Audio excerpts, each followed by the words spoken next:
तीसरा अध्याय, सती का पिता के यहां यज्ञोत्सव में जाने के लिए आग्रह करना।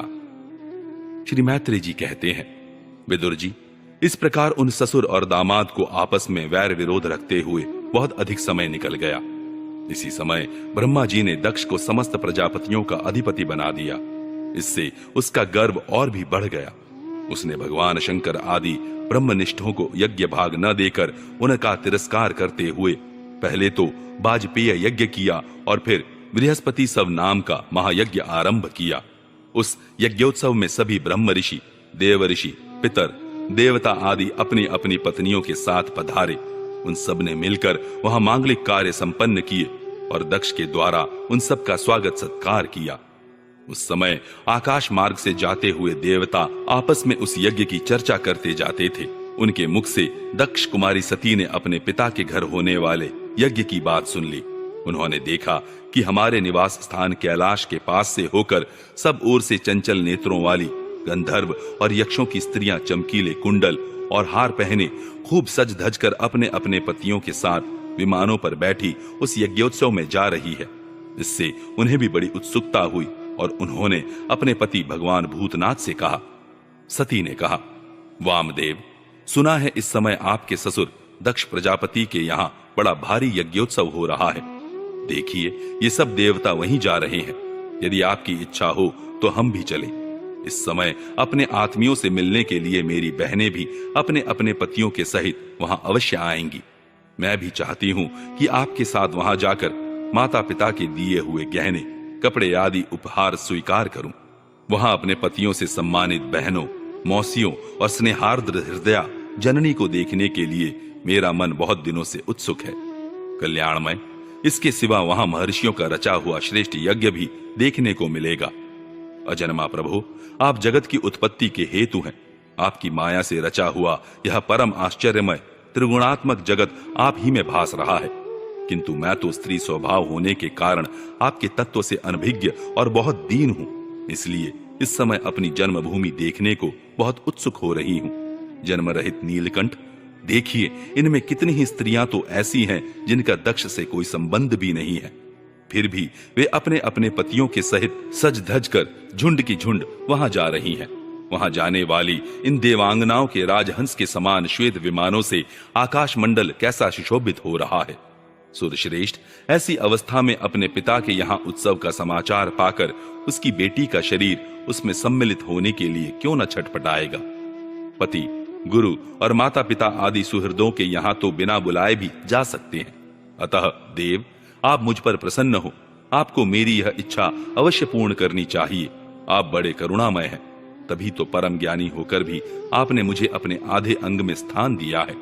अब मेरी इस याचना पर ध्यान देकर मुझे अनुग्रहित कीजिए। श्री मैत्रेय जी कहते हैं, प्रिया सती जी के इस प्रकार प्रार्थना करने पर अपने आत्मियों का प्रिय करने वाले भगवान शंकर को दक्ष प्रजापति के उन मर्मभेदी दुर्वचन रूप बाणों का स्मरण हो आया जो उन्होंने समस्त प्रजापतियों के सामने कहे थे।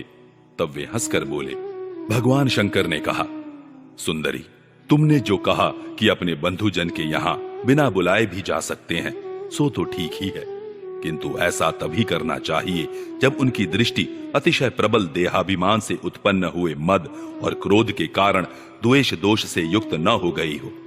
विद्या, तप, धन, सुदृढ़ शरीर, युवावस्था और उच्च कुल, ये 6 सत्पुरुषों के तो गुण हैं, परंतु नीच पुरुषों में यही अवगुण हो जाते हैं, क्योंकि इनसे उनका अभिमान बढ़ जाता है और दृष्टि दोष युक्त हो जाती है एवं विवेक शक्ति नष्ट हो जाती है।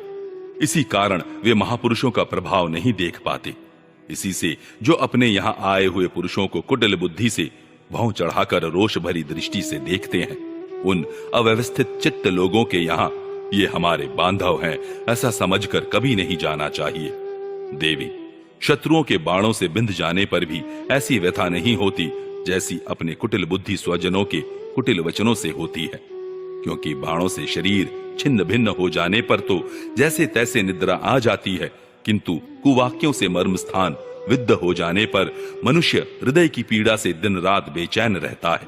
सुंदरी, अवश्य ही मैं यह जानता हूं कि तुम परमोन्नति को प्राप्त हुए दक्ष प्रजापति को अपनी कन्याओं में सबसे अधिक प्रिय हो तथापि मेरी आश्रिता होने के कारण तुम्हें अपने पिता से मान नहीं मिलेगा, क्योंकि वे मुझसे बहुत जलते हैं।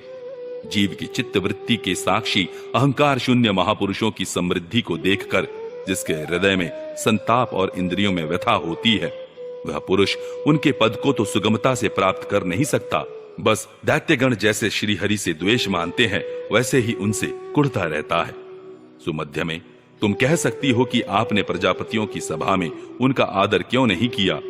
सो ये सम्मुख जाना, नम्रता दिखाना, प्रणाम करना आदि क्रियाएं जो लोक व्यवहार में परस्पर की जाती हैं, तत्वज्ञानियों के द्वारा बहुत अच्छे ढंग से की जाती है।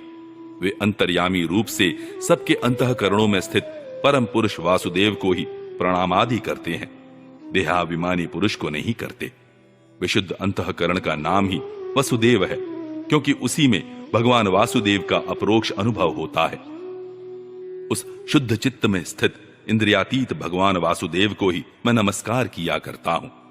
इसीलिए प्रिय, जिसने प्रजापतियों के यज्ञ में मेरे द्वारा कोई अपराध न होने पर भी मेरा कटुवाक्यों से तिरस्कार किया था, वह दक्ष यद्यपि तुम्हारे शरीर को उत्पन्न करने वाला पिता है, तो भी मेरा शत्रु होने के कारण तुम्हें उसे अथवा उसके अनुयायियों को देखने का विचार भी नहीं करना चाहिए। यदि तुम मेरी बात न मानकर वहां जाओगी तो तुम्हारे लिए अच्छा न होगा, क्योंकि जब किसी प्रतिष्ठित व्यक्ति का अपने आत्मीय जनों के द्वारा अपमान होता है, तब वह तत्काल उनकी मृत्यु का कारण हो जाता है।